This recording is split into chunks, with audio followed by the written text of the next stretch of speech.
Hello, and welcome to the JCC of Metro Detroit's 2021 Lenore Marwill Detroit Jewish Film Festival. My name's Jamie Loeb, and I'm the Senior Director of Cultural Arts here at the JCC. We are broadcasting live on Tuesday, May 4th at 7 p.m. Eastern Time. May the 4th be with you. It had to be said. And it is my pleasure to welcome all of you this evening. While you're here at our YouTube channel, don't forget to like this video, subscribe to the channel, and hit the reminder bell so that you're always up to date with all of our exciting live events. The Detroit Jewish Film Festival celebrates the art of Jewish filmmaking by presenting films, encouraging discussion about Jewish stories, and creating shared experiences with filmmakers and audiences around the world. We also partner with organizations from around the community and around the country, and we are thrilled to be working with Motor City Nightmares to promote this event and the film we'll be talking about tonight. The Detroit Jewish Film Festival runs from now until May 23rd, 2020 lineup of films and events planned for you. It is not too late to become a patron and to get a festival pass. All festival passes include access to all of our films and exclusive content that you can't get anywhere else. We have some films only for our patrons, so you definitely want to check out our website, culturalarts.jcc.org/filmfest. You can see all of the events, get a festival pass, all of the films. Of course, everything's there. We hope you'll consider supporting Film Festival and becoming part of all of the fun. We have a really exciting discussion planned for you tonight, and we want you to be a part of it. You can ask questions or offer comments in the YouTube comment feed down here, or up here, there's a number, 248-973-7286. You can text that number with your comments or questions. If you want us to use your name, please do let us know that.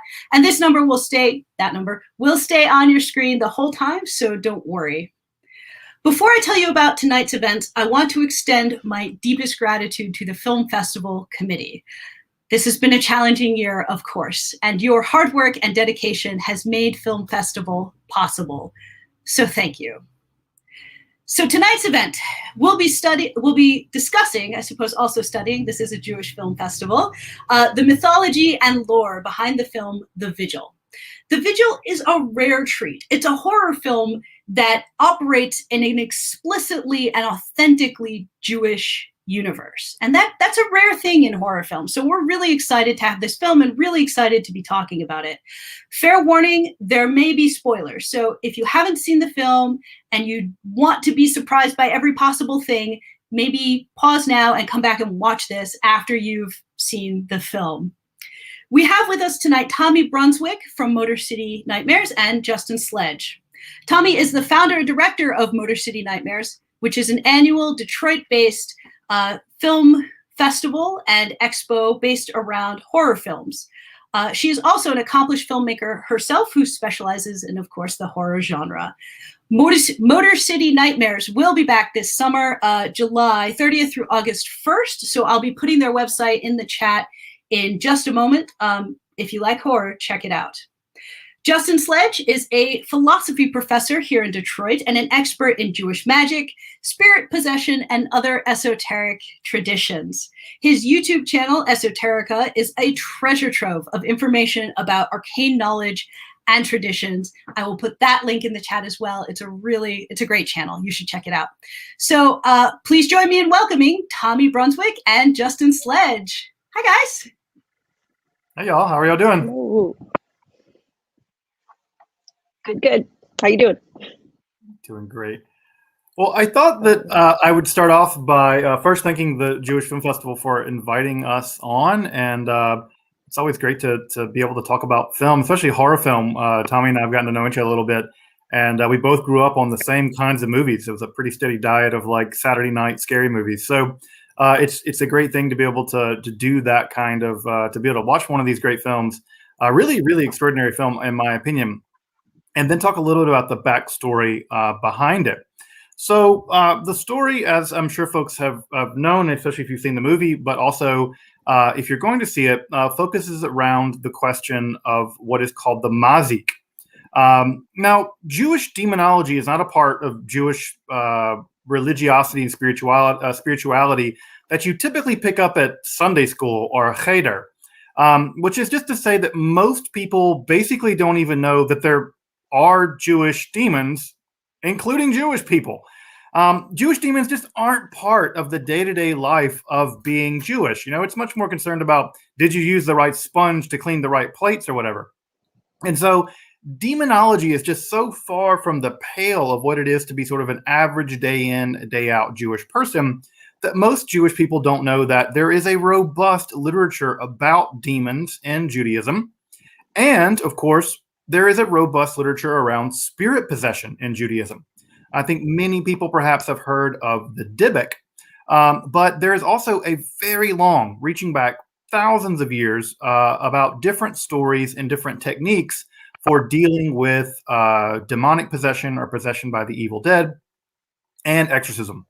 And so one of the interesting things about this film, and one of the interesting things I think about the possibilities behind Jewish horror, is that there's an entire mythology about demons and ghosts and other kinds of supernatural creatures that are incredibly interesting in the Jewish history.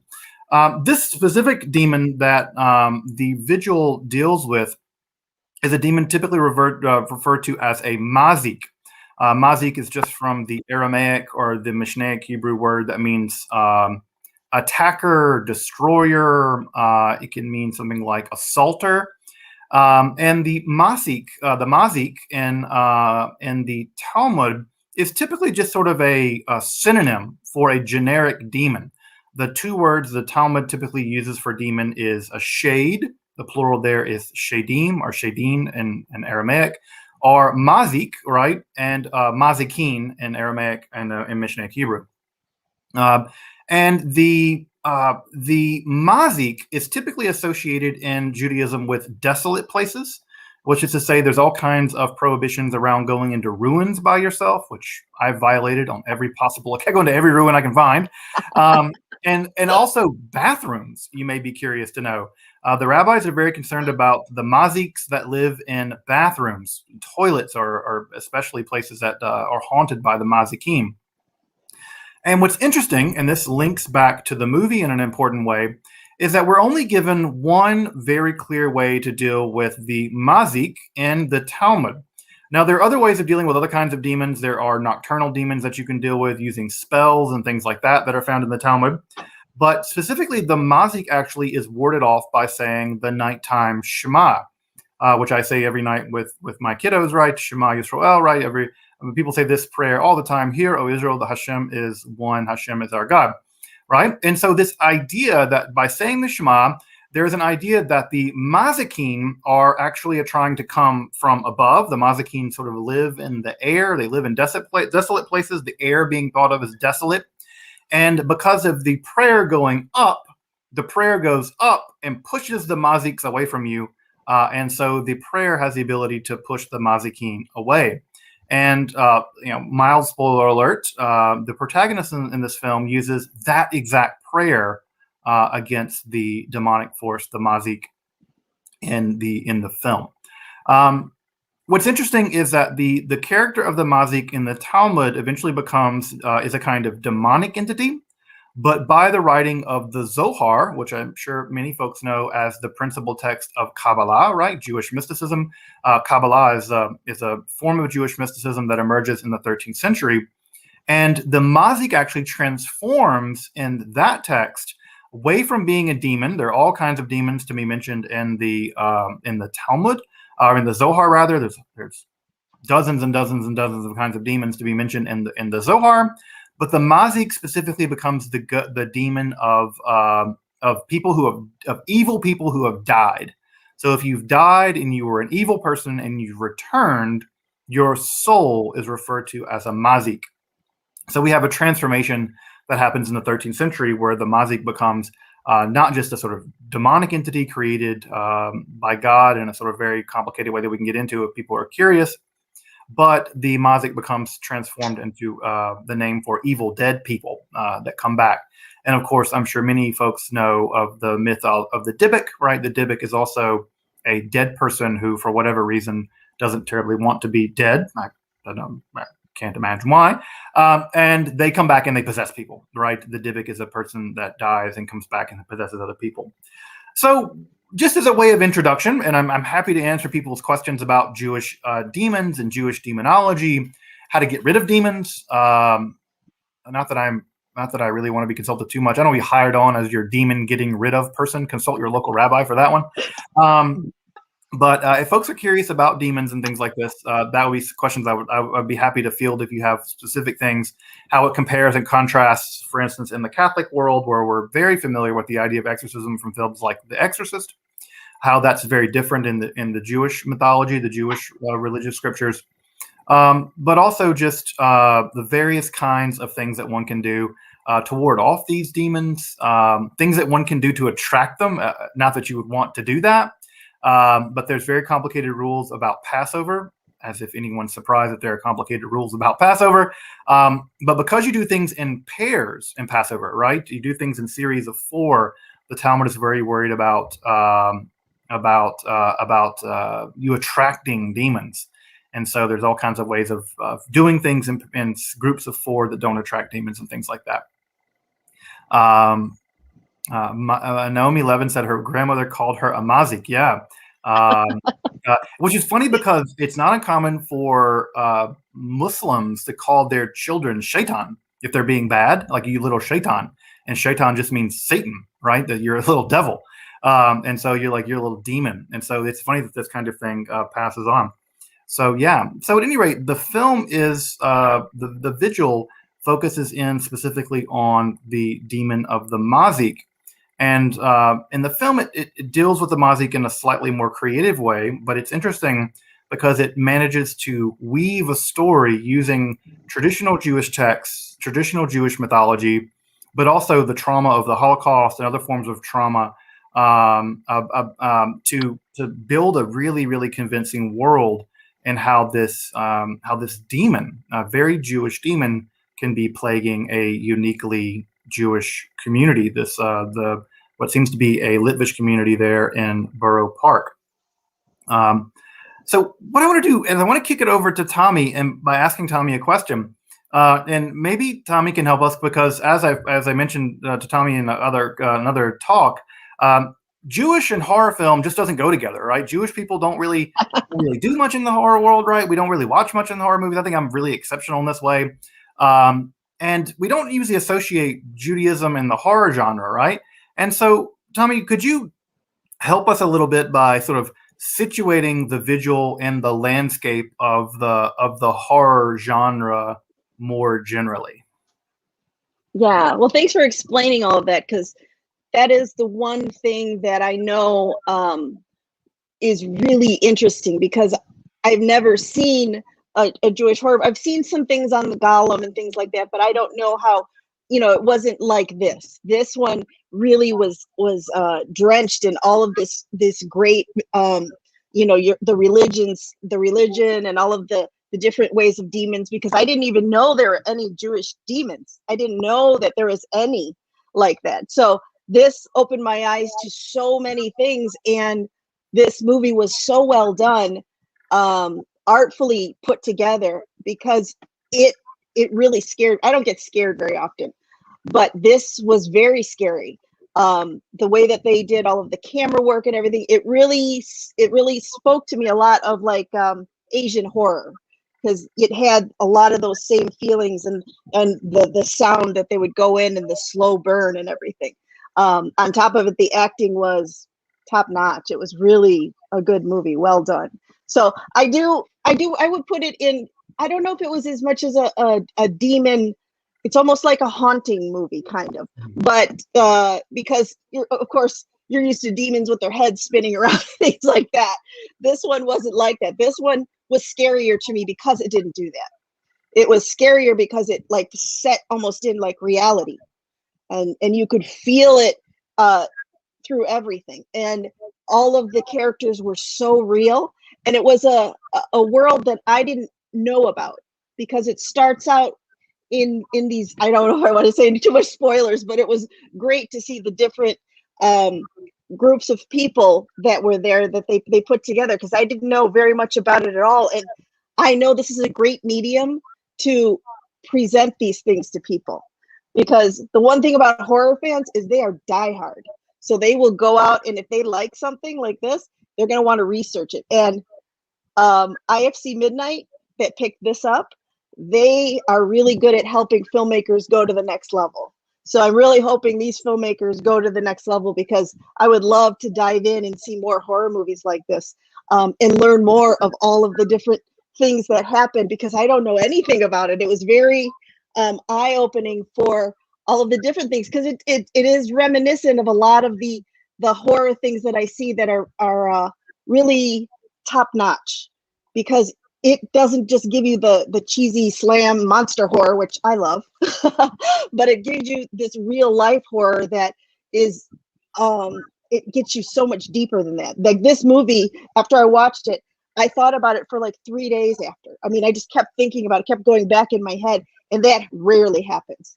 That's how well this was done, and how it felt really accurate. So how accurate was this? Because you said there might have been some added mythology they might have put or created a different story around it.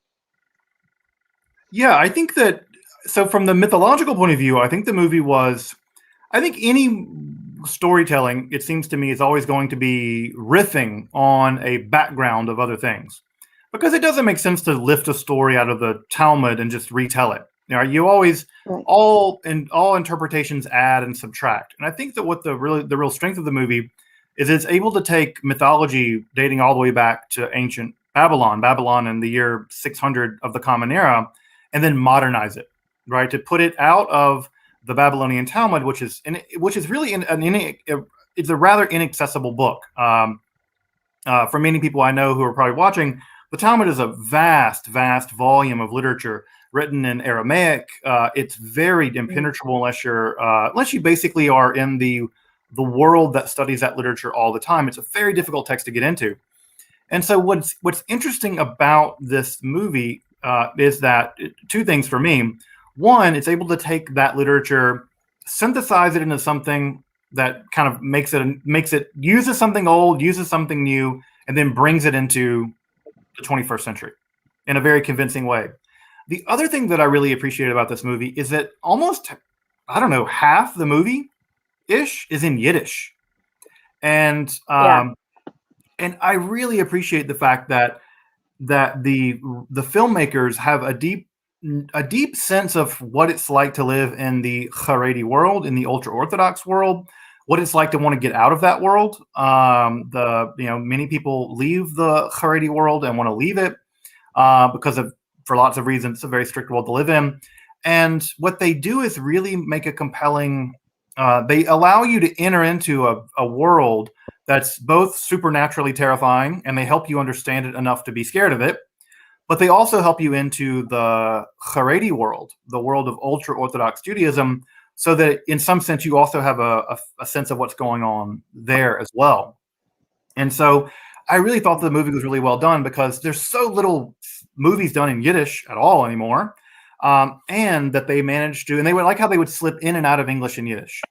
It felt very natural.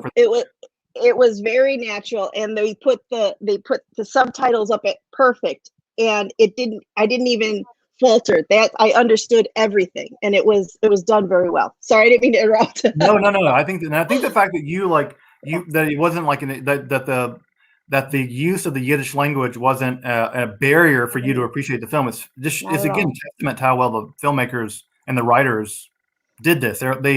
They allow you in, and they help you to get into what can be ostensibly a very foreign culture, especially for non-Jewish people. But also you understand it enough to realize, oh yeah, this is a complicated world, and things like that. And, but yeah, Tommy, could you say something about how you thought about the acting? And again, I'm always curious from your perspective, because you're a person who really knows the technical, the more Hollywood side of things. And so from that perspective, because I'm a horror nerd. That's why. No, exactly. So how did you find it from that perspective? I went into the movie thinking, okay, it's going to be, satisfying, because for it to be accepted by a film festival like this, it has to be a certain, level. And then so I'm watching, and that's what I'm expecting. It went way over that level. and it went in a way that was psychologically so brilliant, because all of the slow burns, the beautiful camera work on top of it, and the actors were extremely believable. And I know I've seen that woman, the older lady actress, she was phenomenal. And it was so terrifying that they even, because I didn't understand those worlds you were talking about, because I didn't know, the different groups of people that, some do not use technology, others do. So that when he came out, he didn't know technology, but they used it so cleverly. Wasn't called the police. So they used it so cleverly that it worked, and it made the movie so much better and very terrifying. It had some really terrifying stuff. And there's also a lot of things. They're very common that they was brilliant, and it was so simple. They did the smart thing. They broke it down and made everything simple, and just did it very well. Because people try to do complicated things, and it doesn't always turn out right. But they just broke it down and made it simple. And then they relied on the music and the sound, because the sound design was great, because it had the sound that makes you the fight or flight sound, and it, a lot. They use that a lot, and when they go in with the camera work, it added to it. I think that's what made me think about it days after. In addition to all of the different story that I wanted more. I wanted to. That was a good thing, because I was like kind of complaining how I wanted more of a story, more of this. That's a good thing, because that means there's more to tell. Mm-hmm. Because it was a complete movie. It was a very complete movie, but I still wanted more. I wanted to see all of this. I wanted to know more of all the demons, and even more of the different would you call it mythology, or I don't know, the different stories. Yeah, so folklore, yeah. Yeah, and all of that together, it made this beautiful movie. And I really hope that we can, because I watch a lot of foreign horror movies, a lot of them, and this is the first time I've ever seen one, a Jewish horror movie. I've never seen one, like, really. I don't think there's anyone that, especially on this part. So I would love to see more and know more, because I know so much about the different possessions and all the Catholic priest things. That's overdone. I would love to hear some of these stories. And I definitely, with some of the projects that I'm working on, I'm going to consult with you because you have an amazing background for that, and things that I would have never even known. So definitely. So you're going to come to my show, and you're going to do a talk for me. Yeah, I'm very excited about that. Yeah, and I am too. It's going to be fantastic. And I agree. Yeah. And I think this is the thing that, and again, I don't know how many folks are watching, but I imagine that very few people, Jewish people, who would go to see this film would ever even know that there was mythology around demons. Yeah. It's just not part of, in the way that I think that perhaps in the Catholic world, right, there's a kind of the devil and I think we talked about this earlier, that the devil and hell are very real parts of the Christian world, right? That's the sort of, so. You can go to church, I guess, every Sunday and hear about the devil and hell in some places. Well, there's nothing like that in Judaism, really, or not really like anything like that.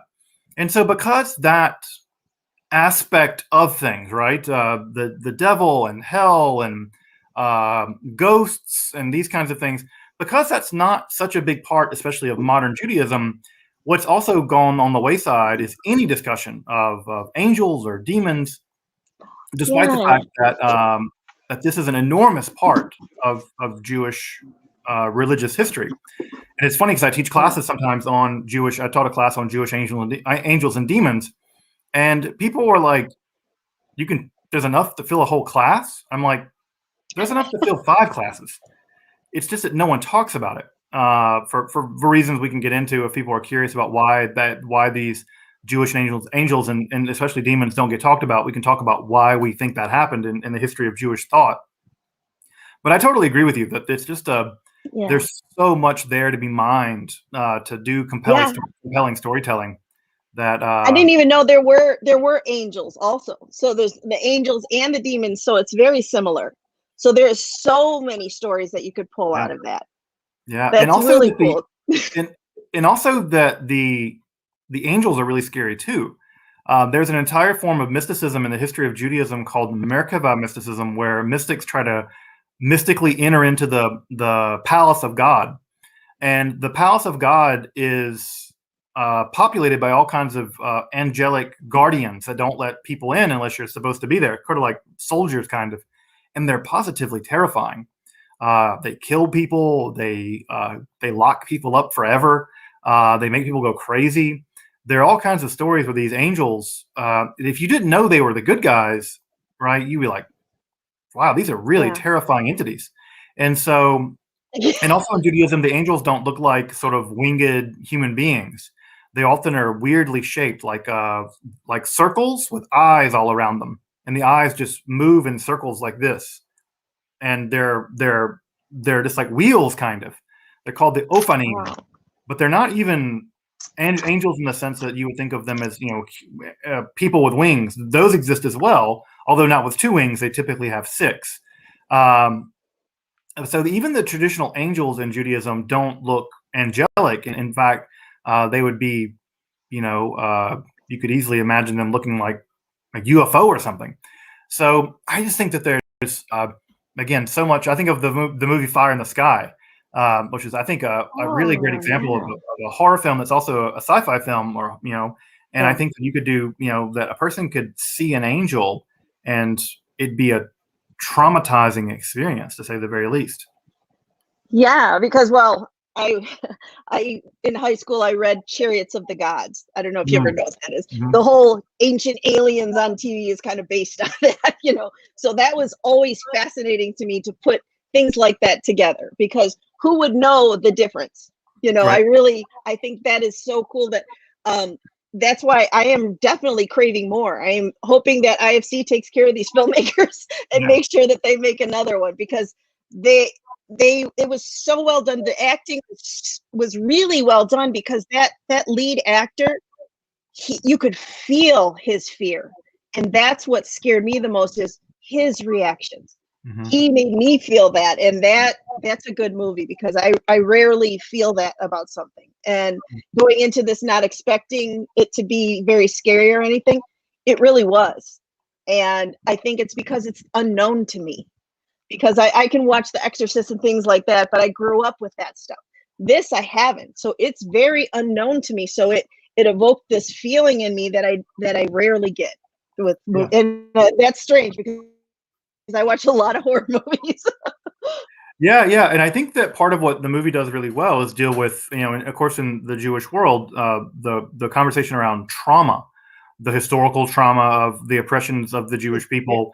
We have a whole holiday, Tisha B'av. It's just about sort of acknowledging how traumatic our existence has been, and of course, we have the trauma of the destruction of the temple, the trauma of the various exiles, and of course, the trauma of the Holocaust. Mhm. And I think what this movie does well is talk about how Yeah. the demonic and trauma, right, are mirror each other, right? That being possessed and being traumatized are very similar kinds of things, right? Something like PTSD, where you Yeah. experience things outside your body, or you experience things as you relive all kinds of horror. And this movie does a really interesting job of connecting the Holocaust with the personal trauma of the protagonist, with the sort of trauma of all of them. Mhm. And the demon is, as folks will see from Yeah. watching the film, the demon basically feeds on trauma. And so, unsurprisingly, going into a community like the Satmar community in Borough Park, right? Which I don't think this is a Satmar community from the film. The Yiddish doesn't sound like Hungarian Satmar Yiddish to me. But the Satmar community, just as an example, 95% of that community was wiped out in the Holocaust. This is a completely traumatized community. Oh. And so it's just part of what's fascinating about this film is that I think part of what is interesting about the demon is that the demon is just a way of, it's a nexus of trauma. And I think that's a very Jewish way of anchoring a story about demonic possession in a very different way that anchors, for instance, The Exorcist, right? Which The Exorcist is all about the loss of innocence. That's a very Christian theme, right? This is about generational trauma, and that's a very Jewish way of anchoring the possession story. And so I think that it's testament again to the filmmakers and the writers who really understand the literature, they understand the mythology, they understand how to tell a good story, they understand how to hold the camera, which I don't understand how to do any of that part. And they know how to take a particularly Jewish way of approaching this, right, and then making it intensely believable and pretty scary. I'd say pretty scary. Yeah, but I understood everything, so it wasn't just that, because I was able to just follow the story, and I don't know very much at all about Jewish community, so it still followed all of those things, those deep fears and the trauma. That was such a good way, a good vehicle to hang that on, and at the end to just release. I hope everyone's seen it already, because it is a terrifying movie, but at the end, it is, to me, it was scary, but it gave closure, and for a movie to be able to do all of that and then still give you closure, that was really good, because usually only Hollywood does it with their Hollywood endings, but this wasn't like that. Although at the end, the Mazik is still out there, right? So it's still lurking in the background, right, at some level. But there was a movie called The Fallen with Denzel Washington a long time ago, that's a great film. And that reminded me similar, but it just went by touch. But it was like it would go into all of these different people, so it reminded me of that, and that to me that was also a very well done movie. Yeah, I thought that's one of my favorite depictions of demonic possession. Yeah, The Fallen's a great film. John Goodman constantly singing the Rolling Stones song. Yes. It's great. It's fantastic. And also the Dybbuk, for folks in the crowd who know about the history perhaps of the Dybbuk.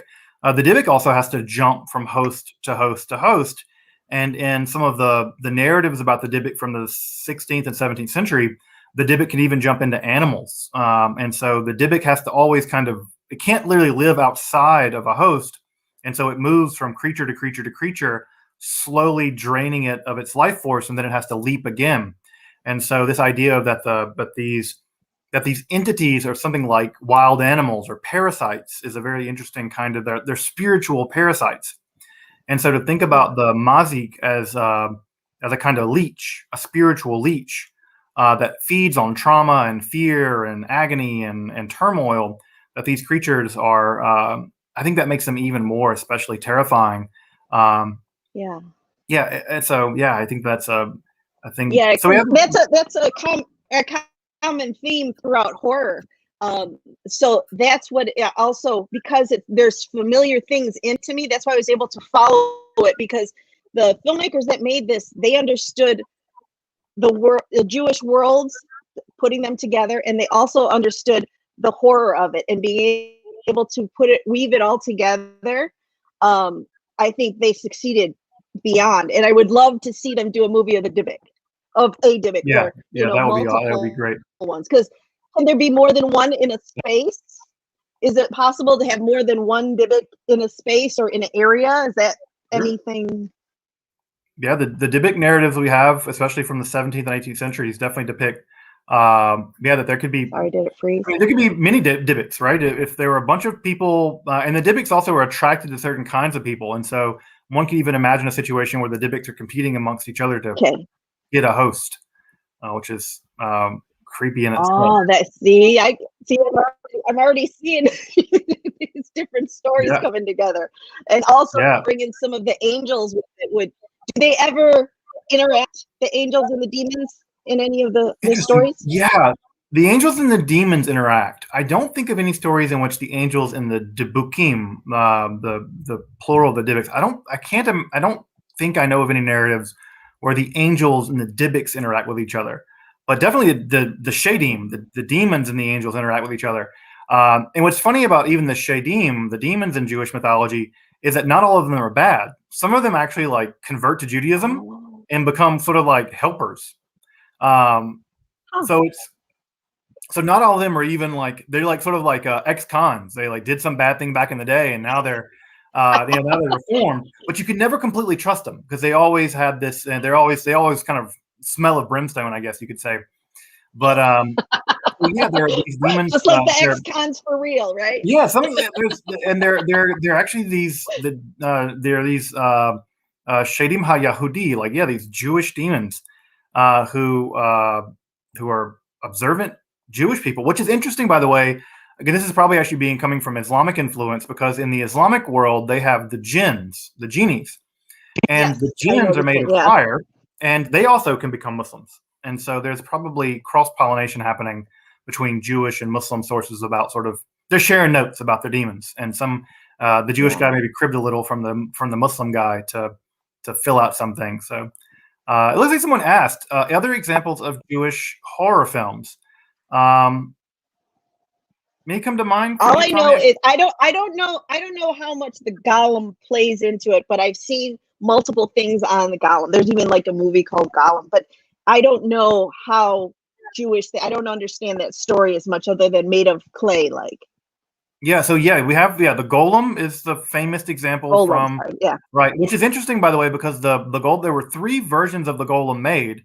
Three movies, right? There was a first movie, and then they made a prequel, and they made a sequel. The first movie and the sequel have all been lost. All that survives is the prequel. Oh. So if you've ever seen the Golem movie that survives, the silent movie, is the prequel to now lost original movie and a sequel. Wow. So so the Golem as we have it is a prequel that is basically the only one that survives. The other big one, especially from the early 20th century, is the Dybbuk. There was a movie made by the Dybbuk, all in Yiddish. In fact, it was filmed, I think, in 1936, about 3 months before the Germans invaded Poland. And what's terrifying about this film is that the film is shot in this like German expressionistic way, so it's very evocative and very beautiful. Also, by the way, it was just recently remastered by the Jewish Film Fund or whatever, the people that do Jewish film. They just completely remastered it and re-subtitled it in English. But almost everybody associated with that film was killed in the Holocaust. Almost everyone. Maybe 1 or 2 of the actors were able to get out of Poland, but basically they all died in the Holocaust. So it's horrifying because almost everyone you're seeing on screen would be murdered by the Nazis. So it's scary film. It's spooky and ethereal and weird, but also it's terrifying in this way because you know that it's being filmed right on the eve of the German invasion of Poland in 1936. And so I during that time, my grandfather in the Philippines was a survivor of the Bataan Death March. So it was during the same time he was in 2 Japanese concentration camps. So it was different, but very similar. You know what I mean? The Japanese don't get nearly the same.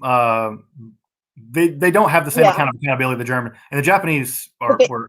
They did the same thing. Horrifying. They would hate to use bullets. So it was like they did a lot of the same horrible things. Just in the tropical islands. Yeah. So it's our family has some of that trauma also. So I can relate on a different level. Wow. I'm sorry. That's dreadful. Yeah. So because you don't hear very much about that. I think the other horror film that comes to my mind is there's a movie called The Dybbuk Box, which it actually has the Jewish rapper Matisyahu, who is he used to be Haredi. That is to say, he was an ultra orthodox for a while. I don't think he is anymore. But he's like a reggae rapper, but a Haredi Jew, or was. And he was in a film called The Dybbuk Box, where he plays a rabbi who gets rid of a dybbuk that's inside of a box, which isn't really.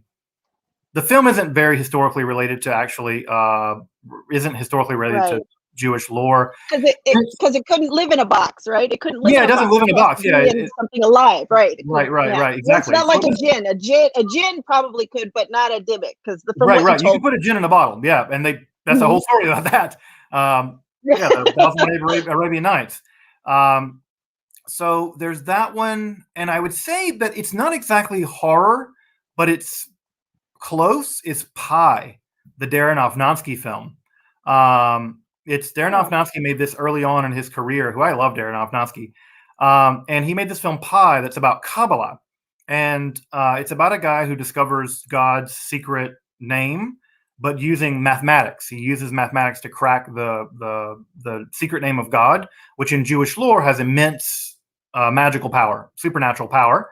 And he becomes hounded by bankers because the bankers know that it can unlock the secret of the stock market. But also he's hounded by a bunch of Kabbalistic rabbis who also know that it can unlock the secret of bringing the Messiah. And so it's filmed in black and white. It's very gritty. And so I would say that it straddles the line between, in the same way that anything by David Lynch is kind of horror. Yeah. Right. So Blue Velvet's not horror. I thought it was just a psychological thriller because I've never seen it, but I didn't know what it was about. So that's interesting. I would love to see that now. Yeah, it's really good. It's really good. And I would say the Darren Aronofsky film Pi it's menacing in a way that kind of has a horror element. Of course, Aronofsky is Jewish. In fact, in his version of the Noah story, he incorporates a lot of Jewish mythology that Christianity doesn't have into his Noah story. So there's all kinds of interesting things about the Nephilim, these fallen angels that are in the Jewish story, but don't really focus so much in the Christian story of the Noah flood story. Possession. Yeah, thank you. So the Matisyahu story is the possession is pretty good. It has Matisyahu in it. But there's not much in the way of horror films. And I was telling Tommy this earlier in our conversation, is that going back to this theme of trauma, part of the reason why I think there's not much in the way of horror films is just so much of Jewish history is kind of a horror film. It's the history of being exiled and tortured and killed and burned at the stake and the Inquisition and the Holocaust and all this stuff. And so I think many Jewish people are like, am I going to go to a dark room and watch people get massacred by a guy in a mask? I'm not going to do that. I'm going to sit at home and drink wine. And Tommy, you pointed it earlier, and I think it's really true that this whole business about, because Judaism doesn't have the devil and hell and stuff, you made a really great point. Doesn't have hell. Yeah. Right, because there isn't the hell and brimstone, and then anything you do bad, you're going to go to hell and burn forever. So people have these visions of hell and just what they're going to live their whole life. So they have all of these different things. That's why I asked you if you have a hell like that, and you said you said no, not really. Yeah, it's not. Well, it's kind of there. Evil, yeah, and even hell. My grandmother was. My grandmother. Yeah, I mean there is a Jewish hell called Gehenna, but it's not really a big deal, right? In fact, in Judaism, there are several competing theories of the afterlife, and you can kind of believe in whichever one you want. There's reincarnation. There's Olam Haba, the world to come. There's Gehenna, which is a kind of hell. Although even in the most strict versions of that hell story, the Gehenna story, which was a burning trash heap outside Jerusalem, you can still go to the valley where it was. And it was sort of their image of the worst possible place you could end up. You could only be there 364 days. So no matter how bad your sins were, and also on the Sabbath, right? On the Sabbath, you can't burn things, and so it's forbidden in Jewish law to burn anything on the Sabbath. So even on the Sabbath, everyone in Gehenna got the day off because it didn't. So that's why only 364, right? Not 365. That makes sense. Wow. Yeah. So that could be it. I mean, that could be one explanation of that reason why they have so many of those different horror things. But I would love for filmmakers to do this, to be able to grab onto this, because to me, it's a new subgenre. There's all these different little subgenres. I love foreign movies, so that would be fabulous, because there's a ton of Spanish horror movies, lots of them, and Japanese horror. The Spanish one's very, Christian, Catholic, very much so.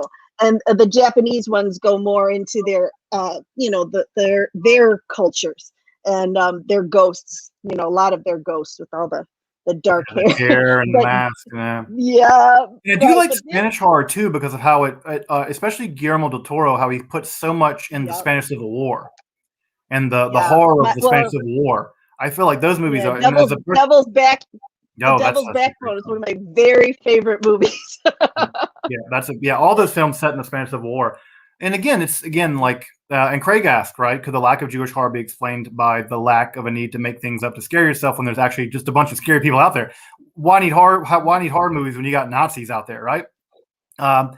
And Right. yeah, it's sort of funny, right? Because Aristotle talks about, at least with tragedy, um, we go to see tragedies because they are cathartic for us, right? That we get to undergo the bad stuff of the tragedy.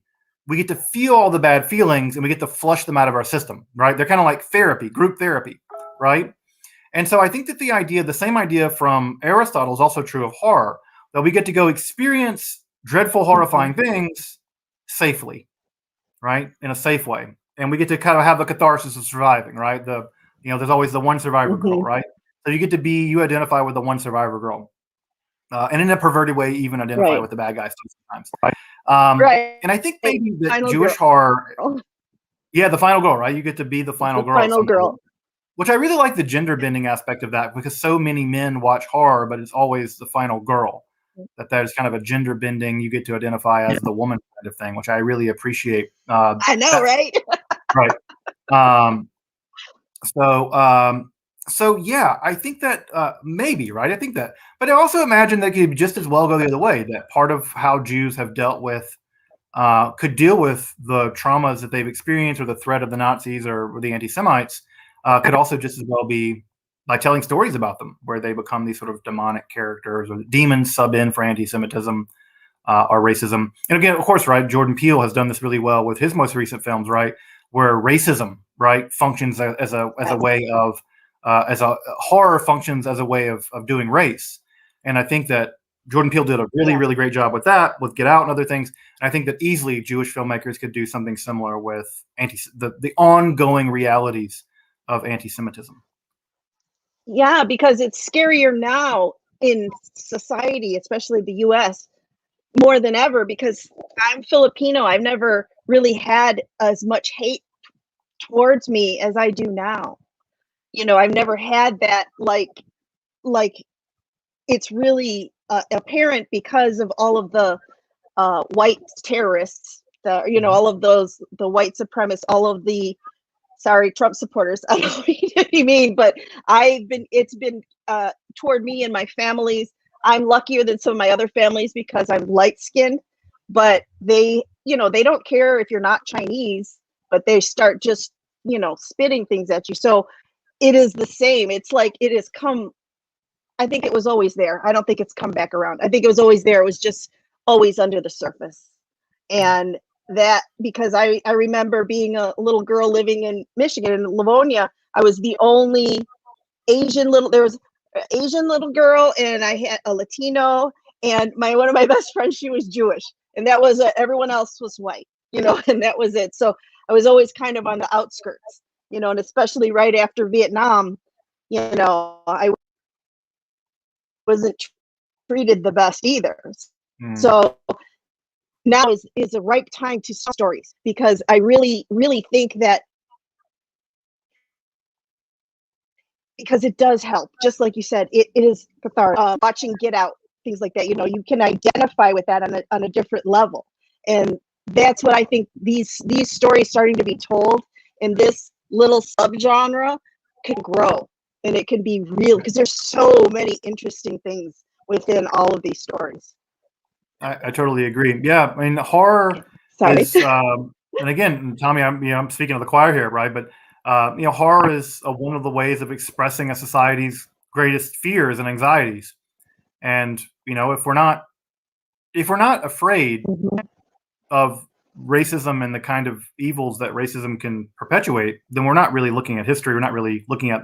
You can't look at Charlottesville with a bunch of guys in tiki torches walking around saying the Jews will not replace us, and not have that not fill you with dread about what's possible in this country. And so horror is one of the most effective vehicles for expressing that anxiety, expressing that the horror of these kinds of something like anti-Semitism. And again, anti-Semitism also functions into the Vigil as well, right? Where part of what, again, the cycle of anti-Semitic violence, right? Whether it's the Holocaust or just sort of street hoodlums or whatever. These white guys, right? These white guys, that because it was apparent in the movie, right? In the movie too, that assault the little brother.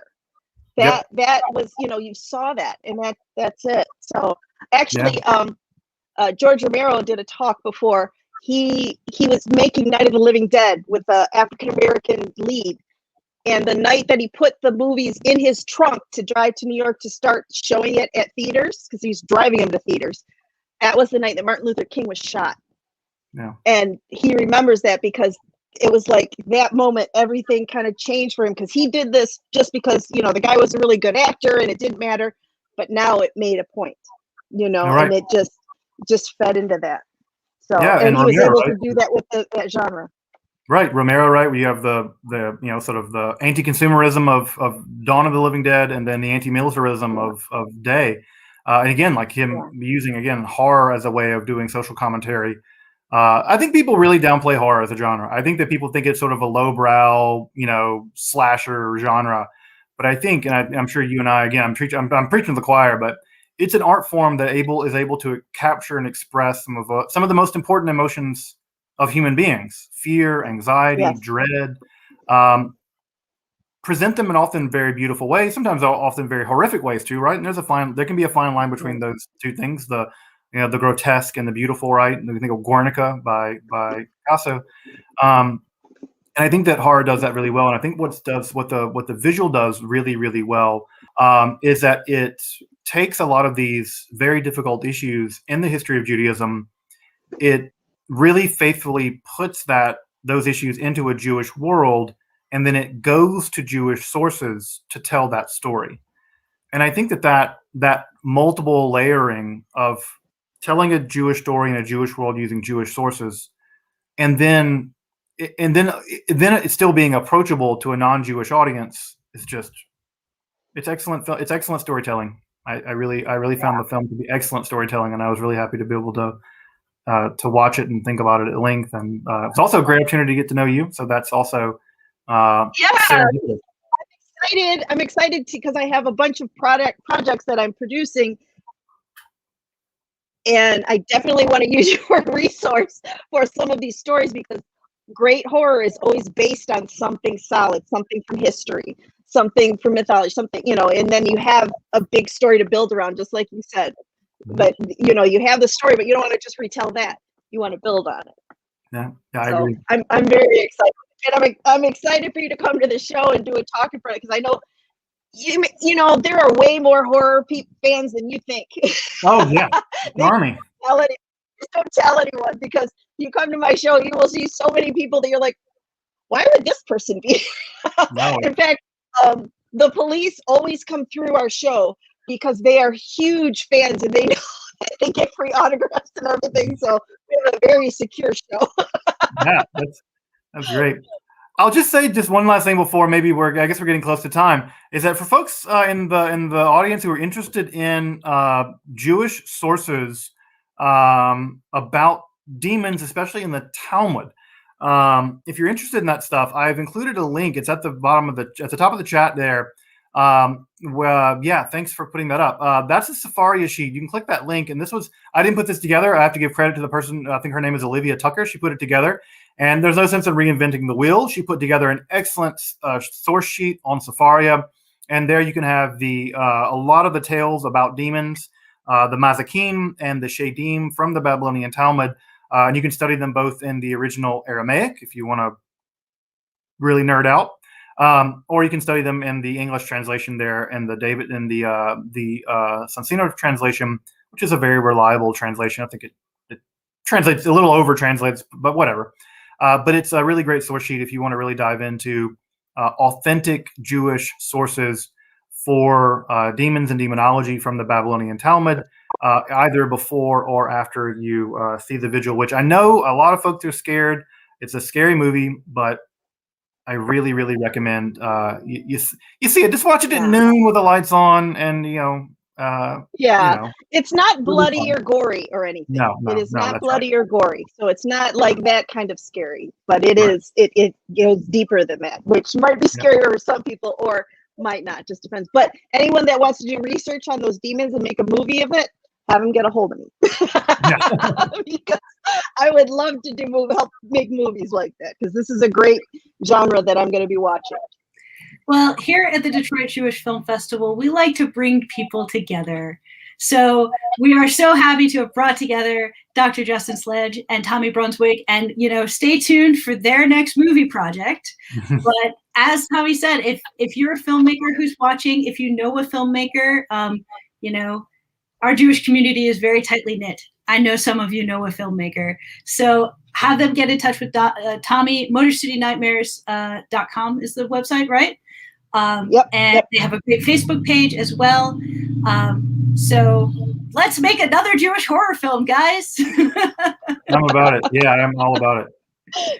Well, thank you so much to Tommy and Dr. Justin Sledge, and thank you all for watching this evening. Our next event is a partnership with the Grand Rapids Film Festival tomorrow night, right here on our YouTube channel. We'll be working with Grand Rapids to present a discussion of the film Here We Are, which you can find out about the film and, of course, all our other films and events right here at our website.